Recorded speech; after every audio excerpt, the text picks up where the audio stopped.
Baik. Uh, kerana kita dah lalu sebelum itu pada perkataan Rabbihim, kan? Rabbihim, semuanya akan pergi kepada Tuhan mereka. Maka hadirlah di sisi Tuhan ini sekarang, kerana nanti kita akan hadir juga di sisi Tuhan itu dengan cara terpaksa. Ayat nombor 4 kata, maka pada hari ini, fal yauma, maka pada hari ini. Allah gunakan, kalau kita ambil bahasa Arab sikit, Allah letakkan di situ alif lam, maksudnya sesuatu yang telah dimaklumi. Maka pada hari ini, ataupun pada hari itu, dah tahu tak hari apa? Dah, kita semua tahu dah hari apa yang dimaksudkan itu. La tuzlamu nafsun syai'a. Tidak ada satu diri pun yang akan dizalimi. Syai'an. Tidak ada satu diri pun yang akan dizalimi syai'an, walaupun sedikit, walaupun sesuatu apa pun, sama ada yang besar ataupun yang kecil. Bagaimana Allah dengan begitu yakinnya mengatakan bahawa hari ini tak ada siapa yang akan dizalimi, tak ada siapa yang akan teraniaya. Kenapa? Kerana ingat tak pada awal surah ini, pada ayat yang ke-12 halaman pertama tu, Allah dah sebutkan inna nahnu nuhyil mauta wa naktubu ma qaddamu wa atharahum. Kami tulis apa yang dia dah buat dan pesan daripada peninggalan perbuatan mereka ketika di dunia. Maka disebabkan semuanya telah tertulis, maka tidak akan ada satu diri pun yang akan teraniaya. Bagaimana tulisan itu, bagaimana tulisan dalam kitab itu Allah sebutkan pada ayat ke-49 dalam surah Al-Kahfi, yang kita sering berulang pada setiap Jumaat. Allah beri kita peringatan seminggu sekali minima. Pada halaman yang ke-299 surah Al-Kahfi, surah yang ke-18 ayat ke-49, kita nak baca. Allah berfirman, A'udzu billahi minasyaitonir rajim.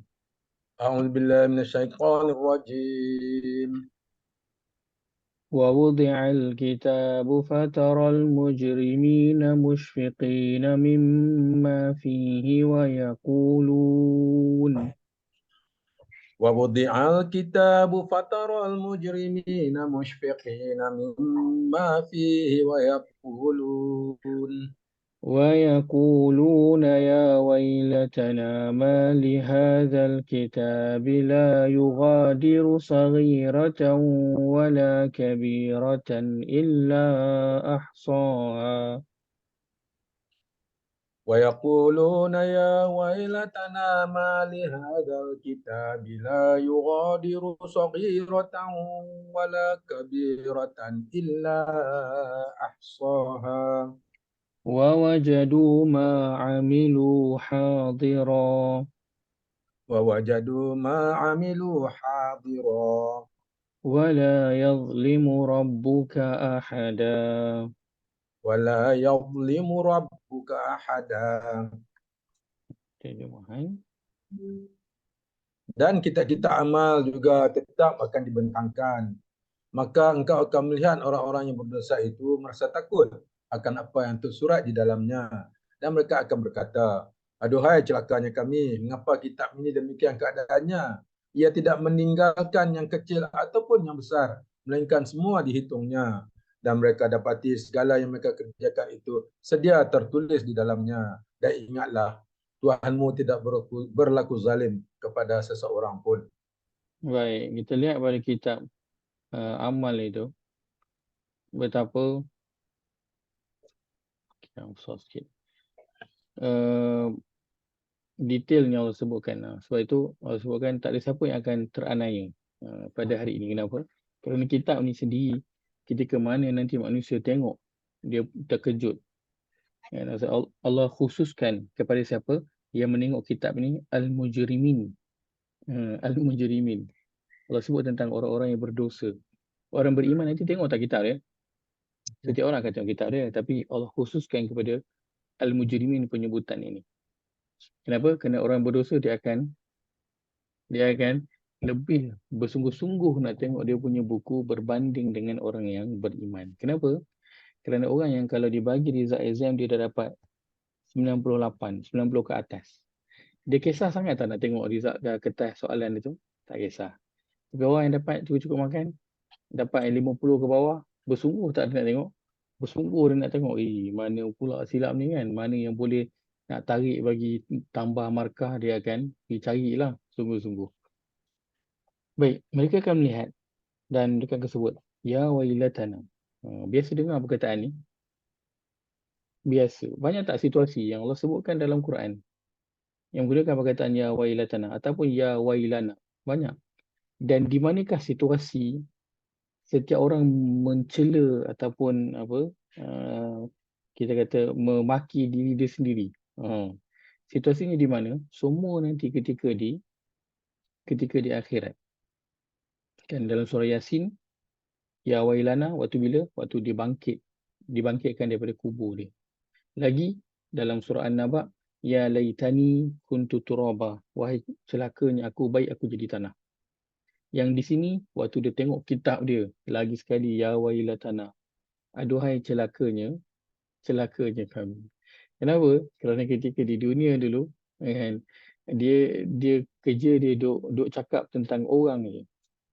Kerja dia duk kutuk orang, kerja dia duk pelekeh orang, kerja dia duk pandang rendah ataupun sinis kepada orang. Maka di akhirat dia akan melalui hari-hari yang penuh, bukan hari-hari, setiap saat yang penuh dengan penyesalan. Dia akan menyesal apa yang telah dilakukan ketika di dunia. Sebab itu dalam hadis Nabi SAW sebutkan, Ma min mayyitin yamuta atau tamuta illa nadima. Tidak ada satu mayat pun yang mati melainkan ia akan menyesal. Lalu Nabi kata, jika mayat itu adalah mayat yang buruk amal dia, mayat yang tidak baik, maka dia menyesal sebab dia tak buat amal kebaikan lah. Dan adapun jika mayat itu adalah mayat orang yang baik, maka dia menyesal kerana dia tak tambah lagi amal. Itu dia. Maka dia adalah hari yang penuh dengan apa? Penuh dengan penyesalan. Dibuktikan dengan wail, perkataan wail yang akan banyak keluar pada hari-hari akhirat. Pada mula dibangkitkan nanti sampailah selesai daripada hisab itu, akan banyaklah didengari dengan perkataan celakanya kami, celakanya aku, menunjukkan penyesalan yang paling besar.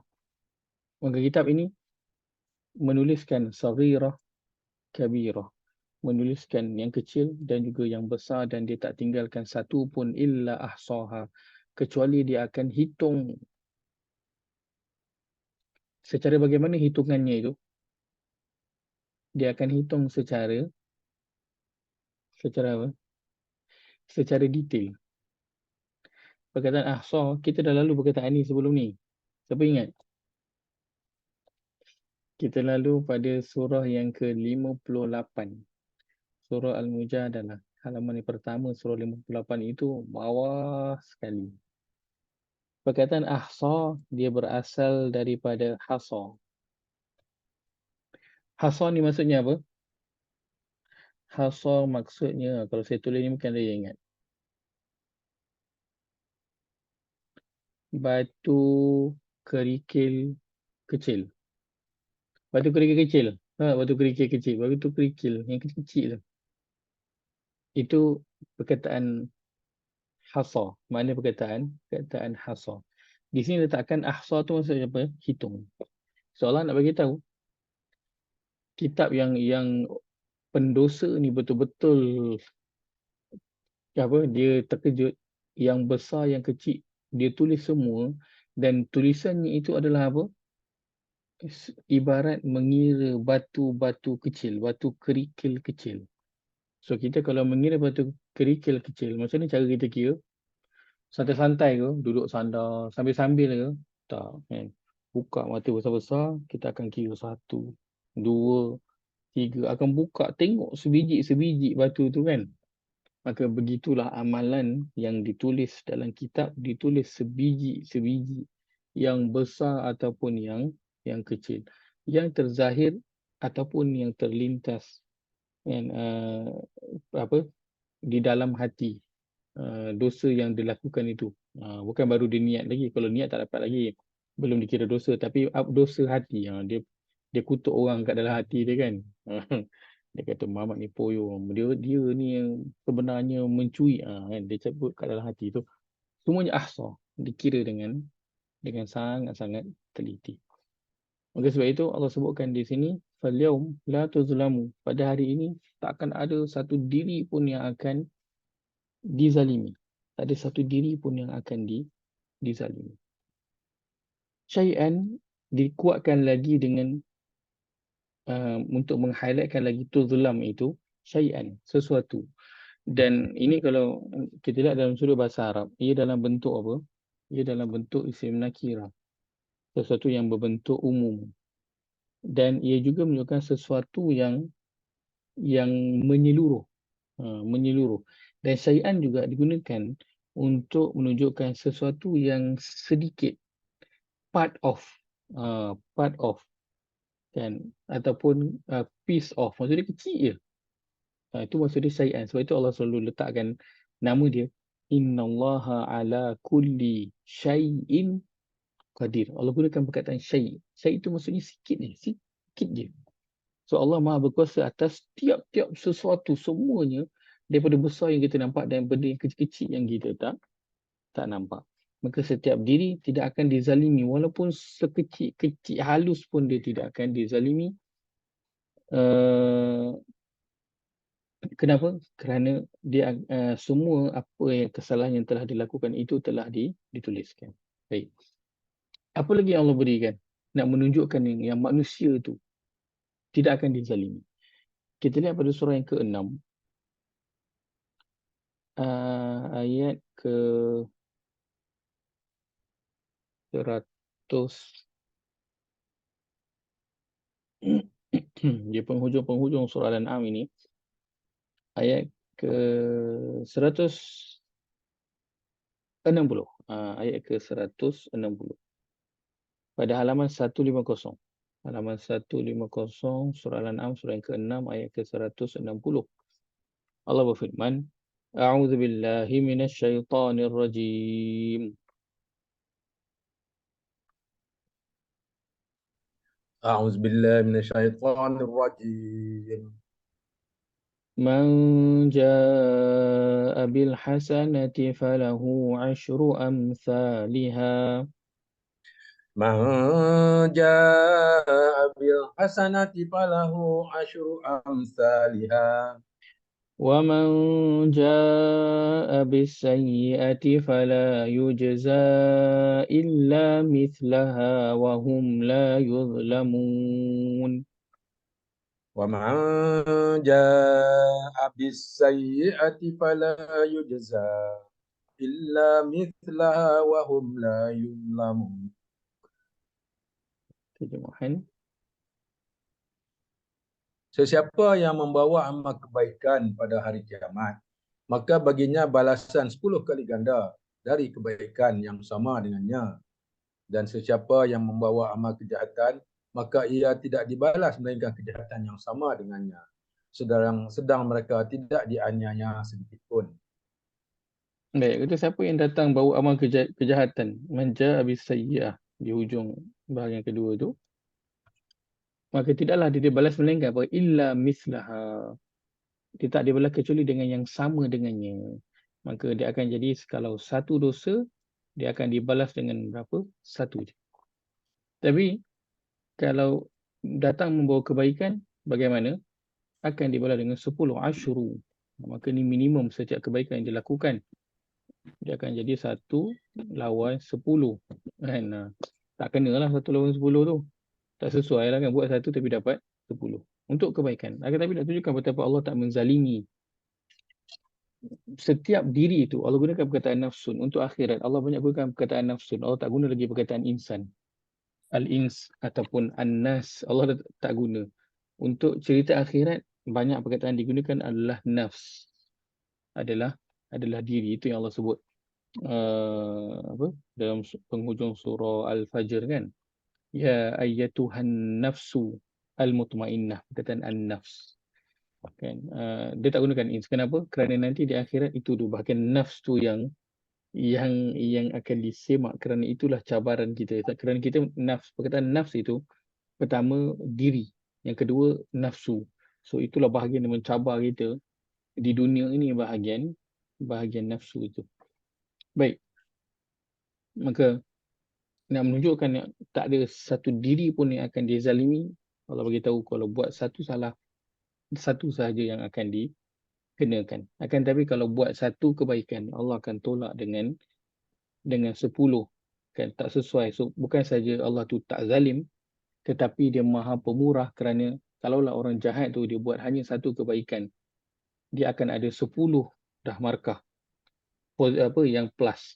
Tapi kalau dia buat satu kejahatan, dia hanya ditolak satu saja. So kalau 10 tolak 9, yang dia maaf 10 tolak satu, dia ada lagi 9 kan. Bukanlah nak galakkan lagi buat kebaikan, maksudnya kita boleh buat banyak lah Ustaz kejahatan tu, sebab kan dah ada kebaikan yang banyak tu kan, bukanlah. Tapi nak bagi tahu betapa setiap diri itu tidak akan dizalimi. Dan kalaulah seseorang itu nanti di akhirat dia akan diseksa, dia tak ada akan masuk neraka, ataupun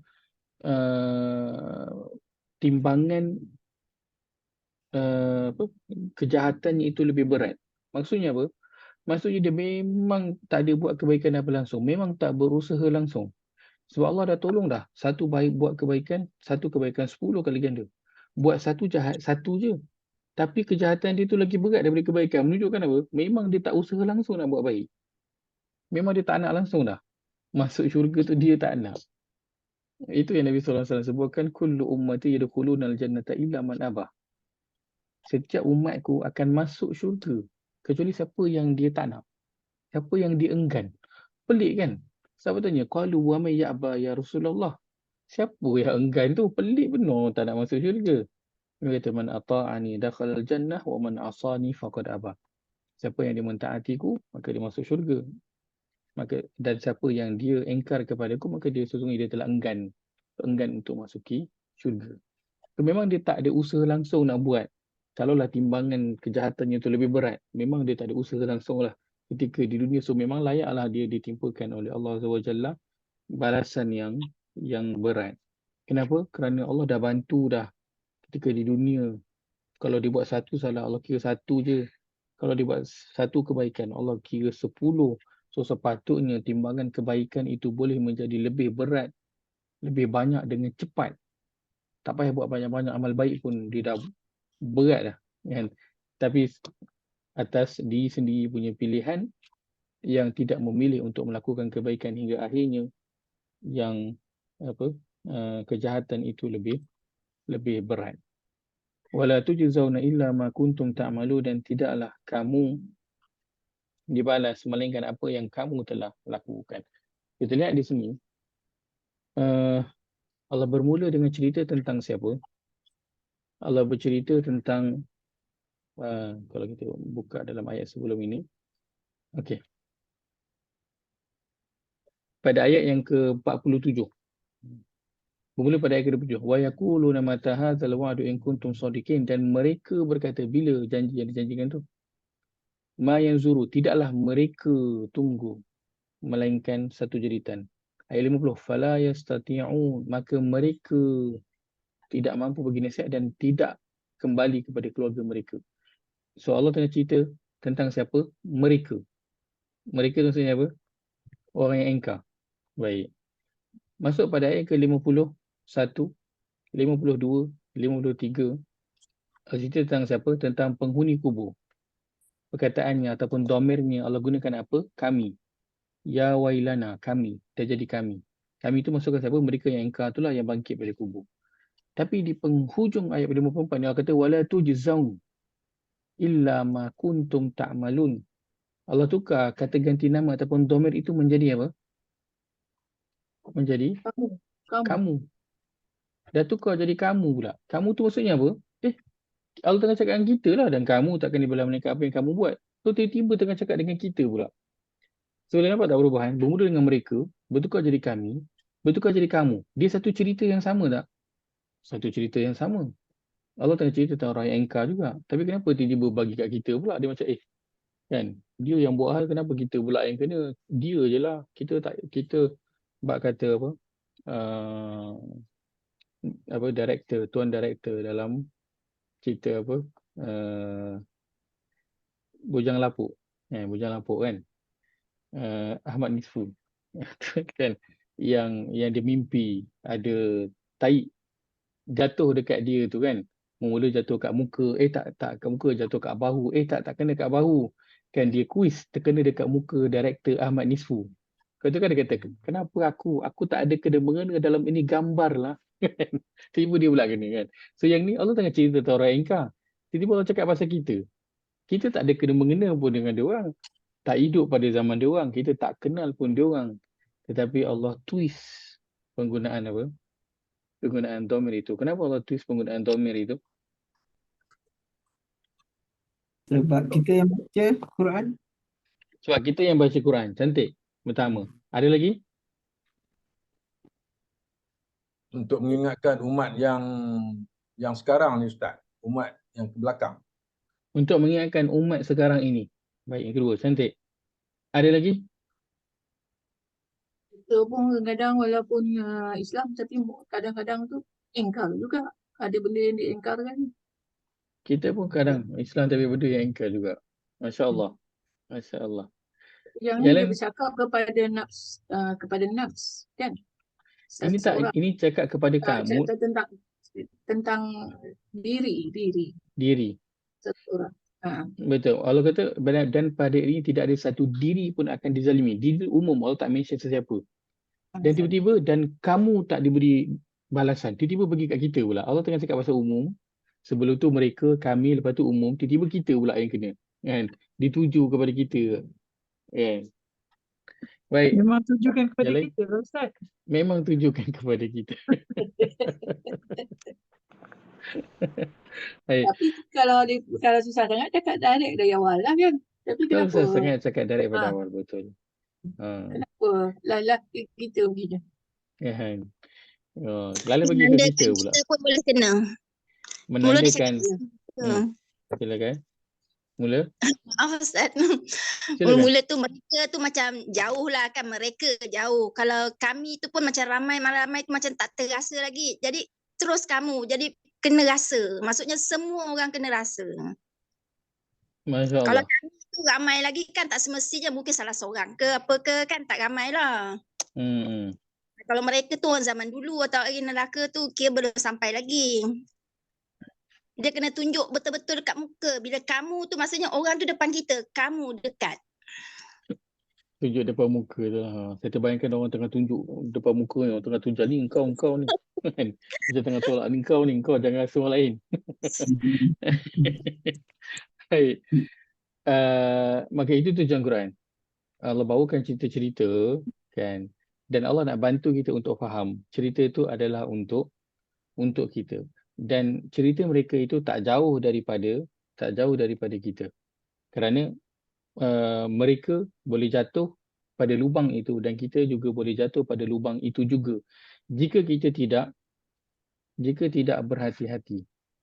Itu Allah twistkan bermula daripada mereka tu seperti yang para sebutkan, kita rasa macam jauh tengah cerita pasal dia. Kita pun tengok cerita, kesian ni dia orang, dia orang ni. Kenapa macam tu kan? Lepas tu tukar jadi kami. Itu adalah dialog diorang, bukan kita. Kita tengah cerita tentang dialog diorang. Ayat 53 pun Allah gunakan faiza hum jami'un. Maka ketika itu mereka. So masih lagi sebut cerita tentang diorang tu, bukan kami lagi. Kemudian tiba-tiba masuk Allah tukarkan kepada dan kamu tidak dibalas melainkan apa yang kamu lakukan. Kalau nak beritahu kita dengan mereka tak jauh. Itu yang Allah cuba kaitkan daripada tadi. Yang daripada awal surah Yasin ini bila Allah mula bercerita tentang wadrib lahum masalan ashabal qaryah. Ketika Allah mula bercerita tentang penduduk satu negeri, Allah cerita kat siapa tu? Allah cerita kat Quraisy. Ketika itu Allah tengah cerita kat Quraisy. Kalau nak beritahu kat Quraisy, dia orang ni dengan kau tak jauh. Dan dalam masa yang sama Allah tengah nak bercerita pada kita, kan, kita juga tentang penduduk negeri itu dan juga Quraisy. Kerana Quraisy jatuh tak pada lubang yang sama yang penduduk negeri itu jatuh? Jatuh pada lubang yang sama. Setelah mereka mendengar, so Allah tak nak lagi. Mungkin kalau kita lah kan, mungkin kadang bila kita bagi nasihat ke anak kita, kita tegur, anak tu buat, kita rasa macam, mungkin aku ni tak cukup direct kot, kan. So lepas pada tu kita mula apa? Cakap direct je lah, supaya dia betul-betul faham apa yang kita nak cakap, supaya dia tak lagi teragak-agak kita berkias-kias ke, takut dia boleh baca ke tak baca kias kita ni. So Allah sebut je terus, engkau, supaya tak ada lagi dah kita rasa macam kita takut, dan supaya tidak lagi kita ini jatuh pada lubang yang sama yang penduduk negeri tu dah jatuh, Quraisy dah jatuh dalam tu, kita lagi pun nanti Allah tak nak jatuh ke dalam lubang yang sama. Maka Allah tukarkanlah terus menjadi wala tujzaun, dan kamu tak dibalas melainkan apa yang kamu telah lakukan. Allah nak suruh kita masuk ke dalam cerita itu kerana ia tidak jauh daripada kita. Yang pertama. Yang kedua, Allah nak beritahu kepada kita bahawa apa pun yang orang dahulu telah lakukan, maka ia tidak ada kena-mengena dengan kita. Sebab kan awal surah Yasin tadi ayat 12 Allah sebut apa? Kami tulis apa yang kamu buat dan kesan daripada peninggalan kamu. Maka kadang kita risau, kan takut orang dulu yang buat, kita sekalipun bimbang, kita yang kena tanggung kan. Dia macam buat rumah salah tukang dia, kan, mak atuk nenek dulu ke buat rumah tak betul kan, terlebih pasir ke simen kurang, pasir lebih, kan, rumah jadi sengit pula.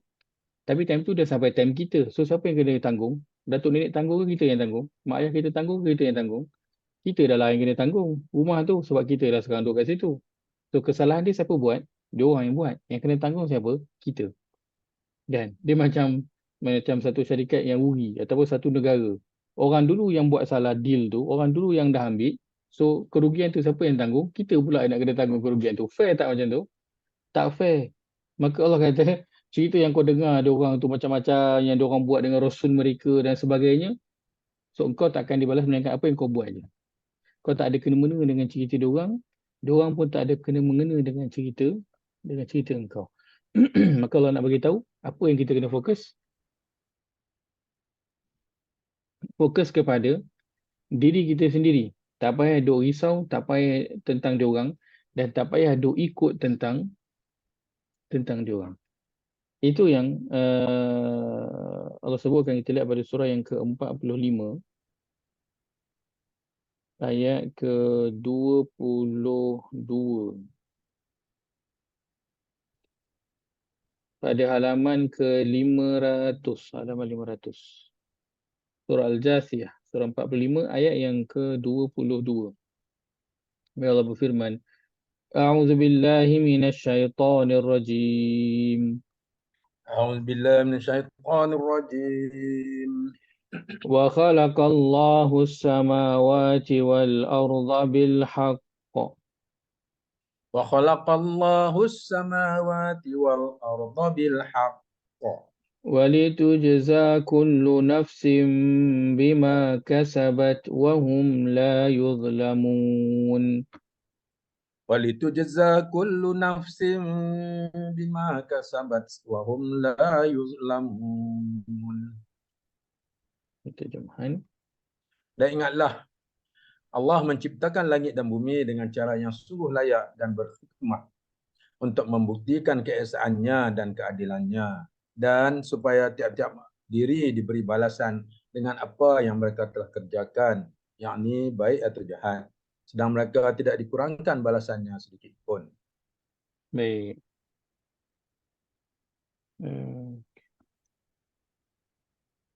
Setiap diri akan dibalas dengan apa? Ma kasabat. Apa yang telah dia kerjakan. Dan dia tidak akan dizalimi. Maka Allah sebutkan, kamu tidak akan dibalas melainkan apa yang telah kamu lakukan. Itu ayat yang kita selalu dengar juga kalau kita lihat pada surah Al-Baqarah. Allah sebutkan 2 kali dalam surah Al-Baqarah. Kita lihat pada ayat yang ke-141.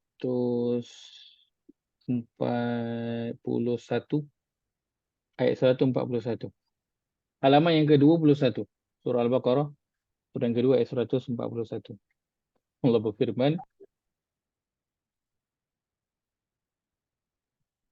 A'udzu billahi minasyaitonir rajim.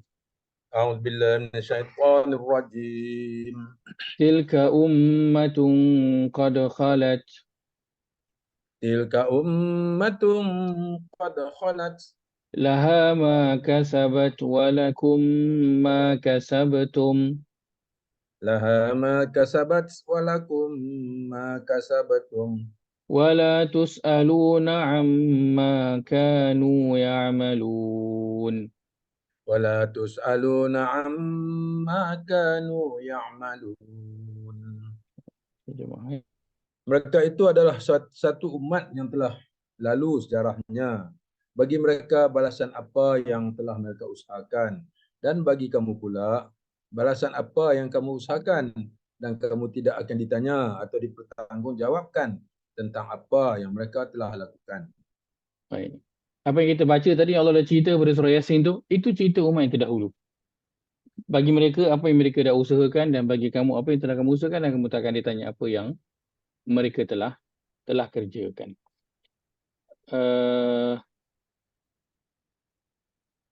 Dan Allah mention dalam surah Al-Baqarah ini beberapa kali, ayat 2 kali ayat yang sama, dan hingga ke penghujung surah Al-Baqarah juga Allah sebutkan perkara yang sama. Ayat yang kita dah biasa, laha ma kasabat wa 'alaiha maktasabat. Ya.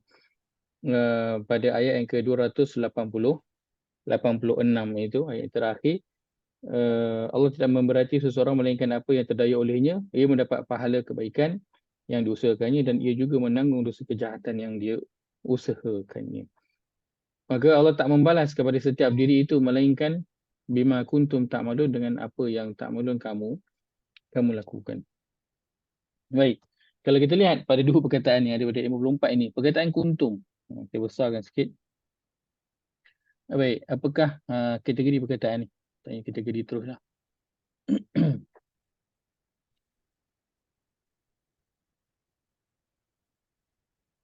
Tanda, kalau cik tanda, apakah tanda yang ada? Kita ada tamim akhir perkataan, maknanya adalah fi'il madhi. Ni kena buat kelai ulang kaji ni. Fi'il madhi. Baik. Ta'maluna perkataan ni, kita ada ta di awal perkataan, wa nun beri atas di akhir perkataan. Maka ia adalah fi'il mudhari'. Baik. So ni fi'il madhi, ni fi'il mudhari'. Kuntum maksudnya apa? Adalah kamu. Ataupun terjemah letakkan di sini,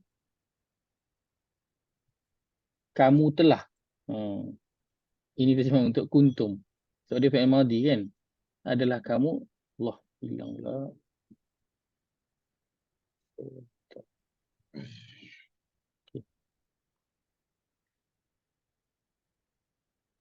Telah kamu atau kamu telah. Okay.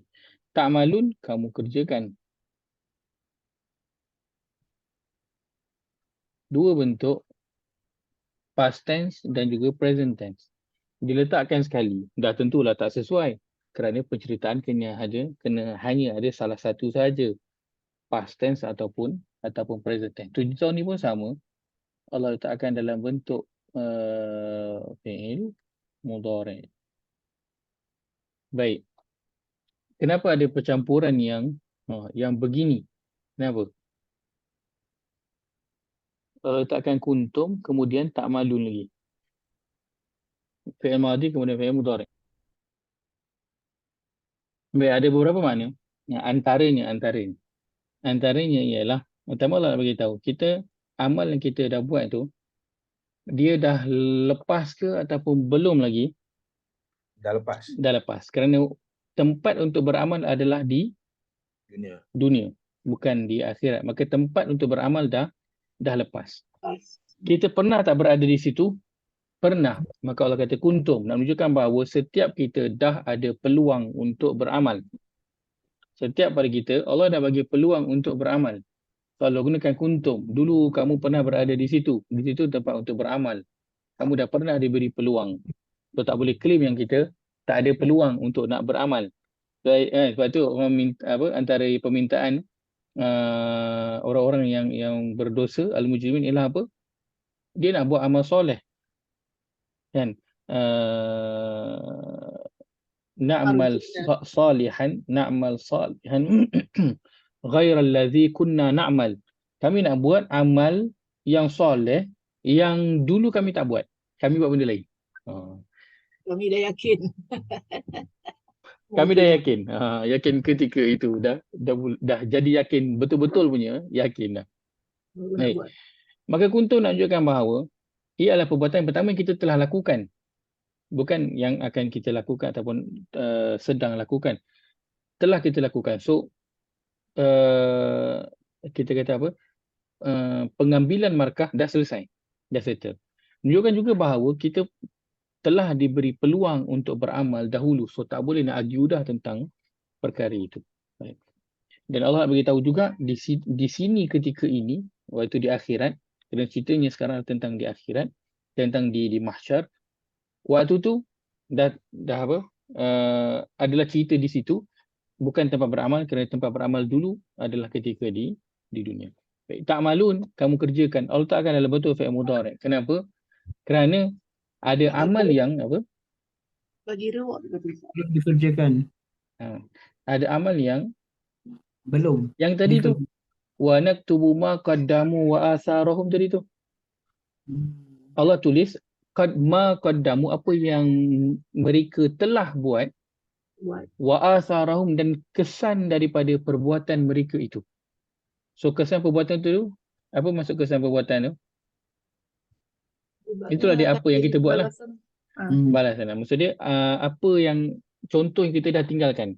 Amal kebaikan yang kita dah tinggalkan, yang orang ikut ataupun yang orang masih manfaatkan dulu tu. Kita buat perigi ke, buat sekolah, buat masjid, kita semua yang kita infakkan, semua yang kita ajarkan, yang kita contohkan kebaikan pada orang tu, yang kita ajar orang tu amalkan, yang kita tunjuk contoh yang baik, orang pun ikut kan. Oh, pakcik ni dia datang surau, datang masjid, dia susun selipar dia. Baguslah pakcik ni, aku patut macam tu. Simple je. Budak tu pun dia muda lah. Susun selipar. Dia besar, dia besar cerita kat kawan dia, ini kena susun lah selipar. Sepah macam ni kan. Dekat dalam, sebelum nak solat, Nabi suruh luruskan saf.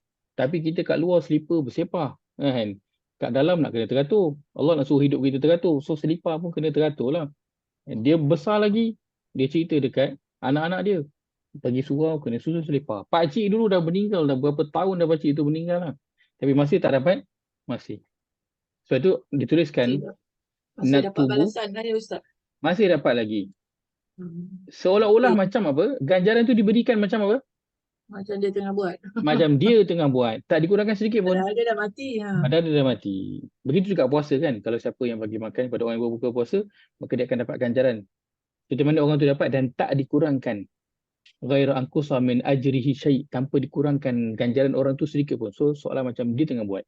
So Allah gunakan ta'malun, apa yang kamu kerjakan, walaupun dia tak buat, tapi seolah Allah sebut apa? Kamu tengah kerjakan. Sekarang ni kan kamu tengah solat. Rupanya sebab apa? Dia yang infakkan, buat surau, buat masjid, bagi apa, kapet dekat surau tu.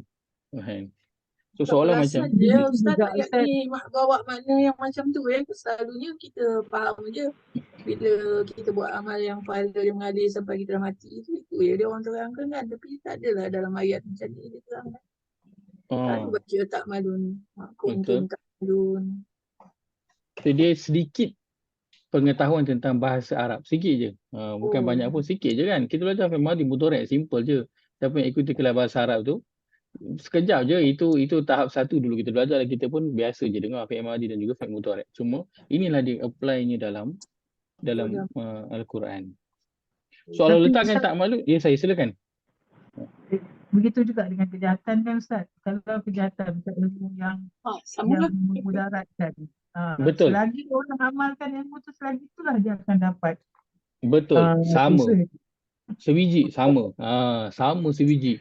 Sebab itu memang sangat kena berhati-hati dengan apa yang kita cakap, dengan apa yang kita buat, dengan apa yang kita tunjulkan kepada orang lain, kerana kita tak tahu siapa yang akan ikut kita, mencontohi kita kan. Soalnya anak-anak kita lah soalnya kan, tu ayah buat boleh je, tu mak buat elok je, dan tu abang buat, itu pakcik tu elok je dia dekat sampai dekat apa, surau ni selipar dia bersepah kan. Dia biar je pakcik itu buang sampah luar tingkap kan, kita tak perasan tapi orang duk ikut.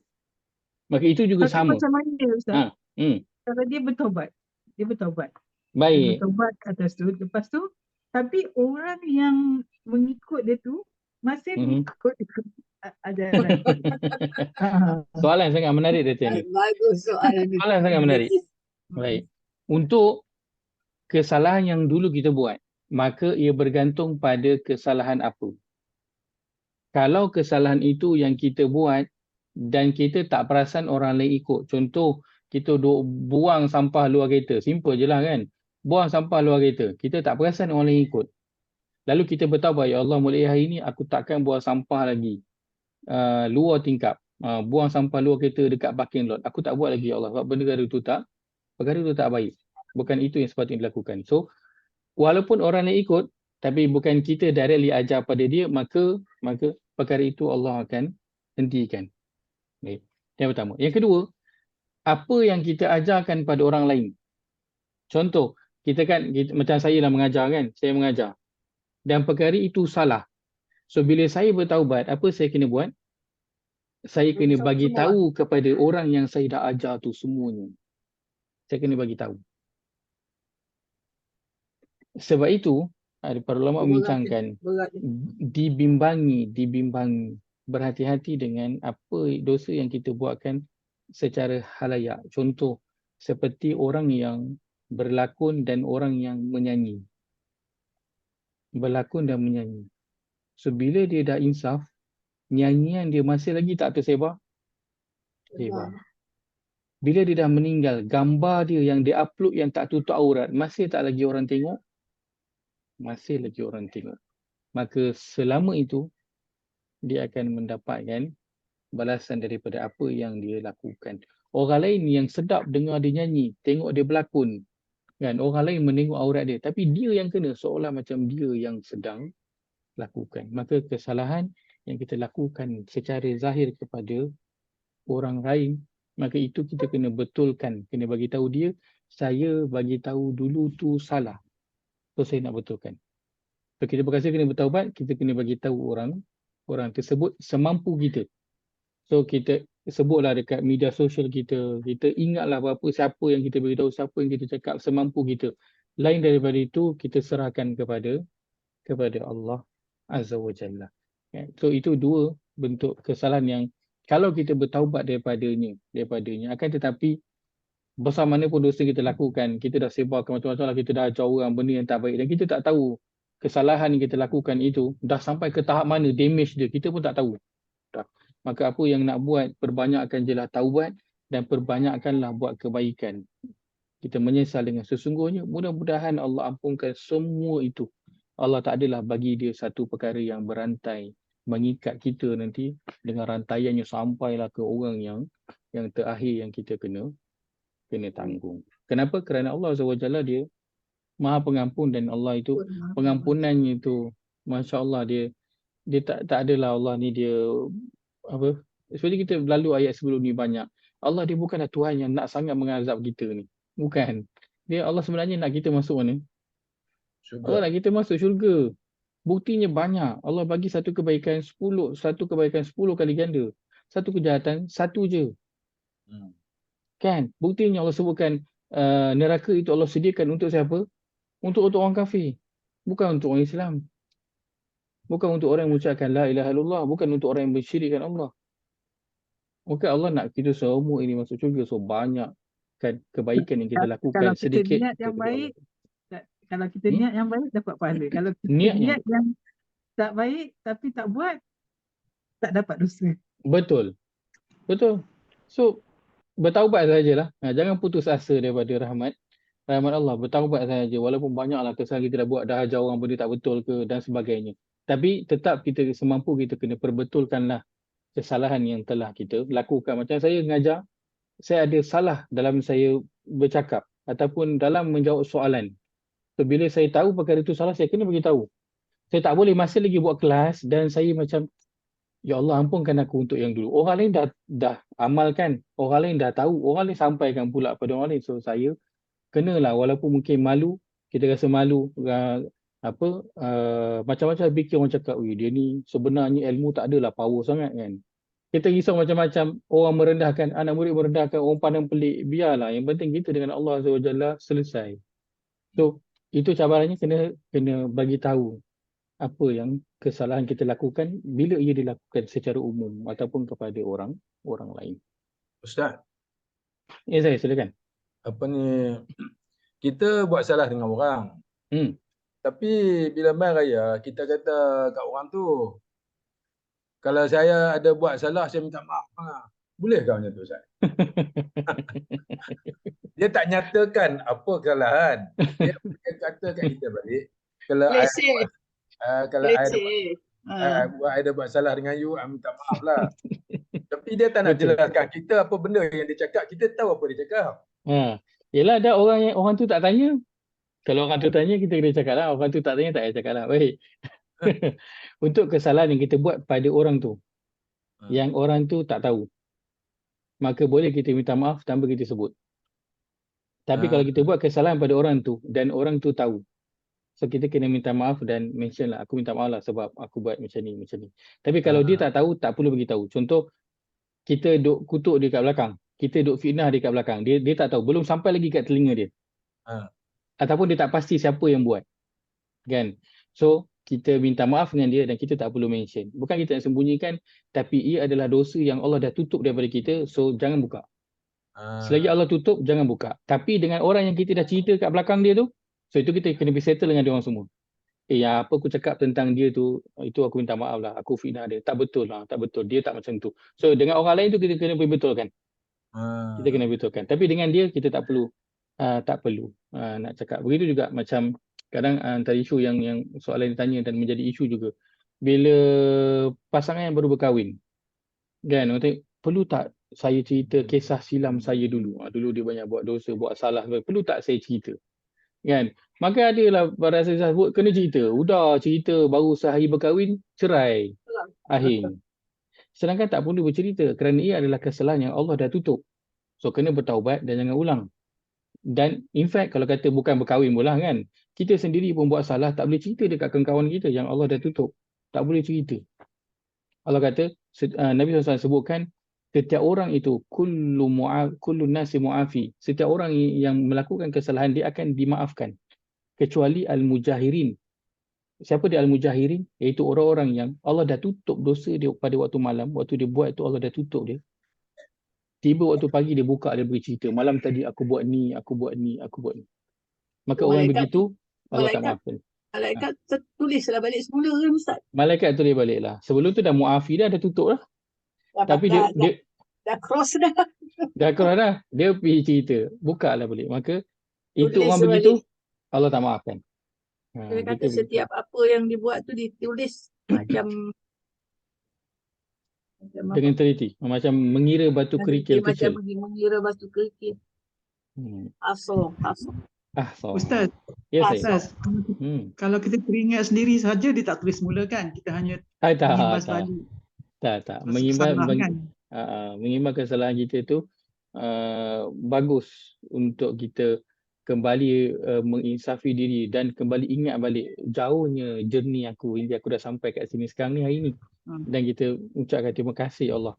Jauh perjalanan aku dulu dengan sekarang ni, dan terima kasih kau sampaikan aku di sini pada waktu ini. So tak apa kan. Tapi kalau ingat untuk kita cerita kat orang itu tidak dibenarkan. So pasangan baru kahwin ke ataupun sesiapalah kita kengkawan. Kadang dengan kengkawan dia nak bangga kan, dia buat tu buat ni kan. Maka jika kesalahan itu diceritakan, ia tidak akan diampunkan. Jadi pergilah minta maaf dengan orang yang kita buat salah. Kalau dia tak tahu, mintalah maaf.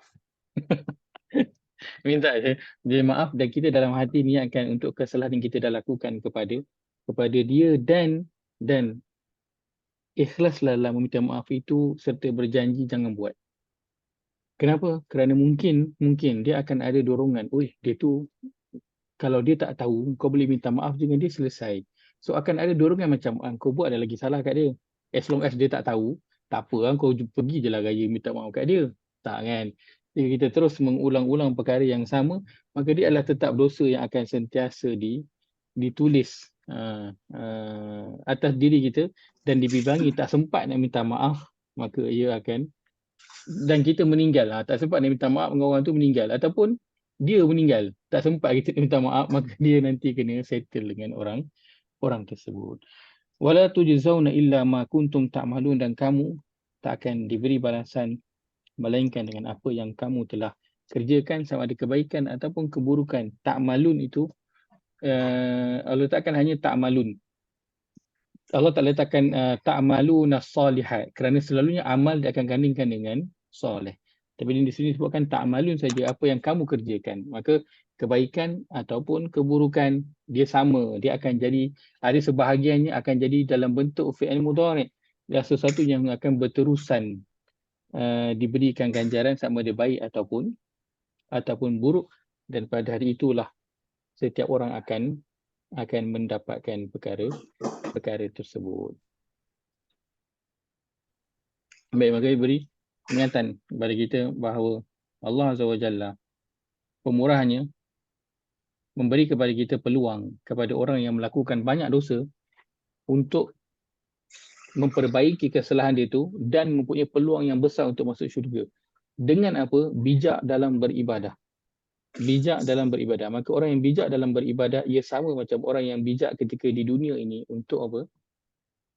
Untuk menggunakan wang ringgit dia, untuk dia invest di tempat-tempat yang memerlukan modal yang sedikit tetapi mendapat keuntungan yang banyak, ataupun memerlukan modal sekali memberikan kepada dia keuntungan yang panjang. Maka pilihlah amal ibadah, lakukanlah amal ibadah yang nanti akan menggantikan tempat kita ketika mana kita tiada. Itu yang kita sebutkan, yang Allah sering seru kepada kita. Antaranya kalau dalam ayat suruhan dan larangan itu pada bahagian mana? Wa anfiqu, berinfaklah. Dan dalam berinfak itu kena apa? Wa ahsinu, berikan yang terbaik. Kerana apa? Kerana infak itu dia adalah pengganti kita waktu kita dah tak ada nanti. Kita infakkan harta, kita infakkan ilmu, kita infakkan tenaga, membina kan.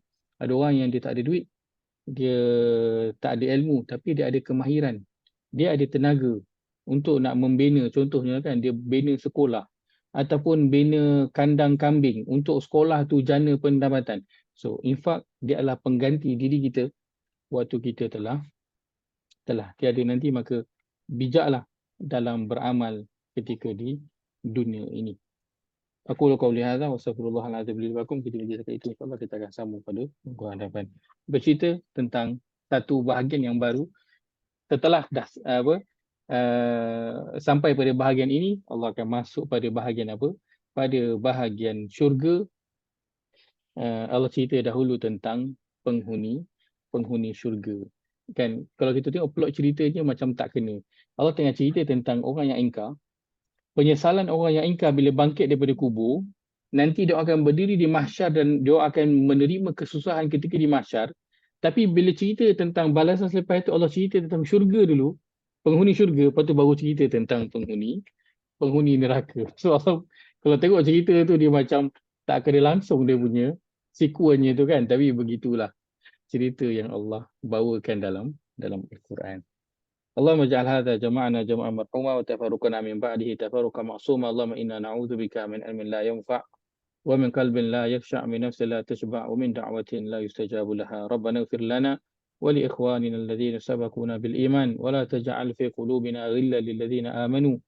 Rabbana innaka ra'ufur rahim. Rabbana atina fid dunya hasanah wa fil akhirati hasanah wa qina adzaban nar. Wa sallallahu ala nabiyyina Muhammad wa ala alihi wa sahbihi ajma'in. Walhamdulillahi rabbil alamin. Kita tutup dengan tasbih kafarah. Subhanakallahumma wa bihamdika asyhadu an la ilaha illa anta astaghfiruka wa atubu ilaih. Jazakumullah khair kepada semua meluangkan masa pada malam ini. Moga Allah nilai sebagai amal yang soleh. InsyaAllah ini juga antara amal ibadah yang baik untuk kita teruskan. Mudah-mudahan ini menjadi pengganti amal kita waktu kita dah tiada nanti, insyaAllah. Terima kasih semua. Assalamualaikum warahmatullahi wabarakatuh. Waalaikumsalam warahmatullahi wabarakatuh. Sama. Barakallahu fiik.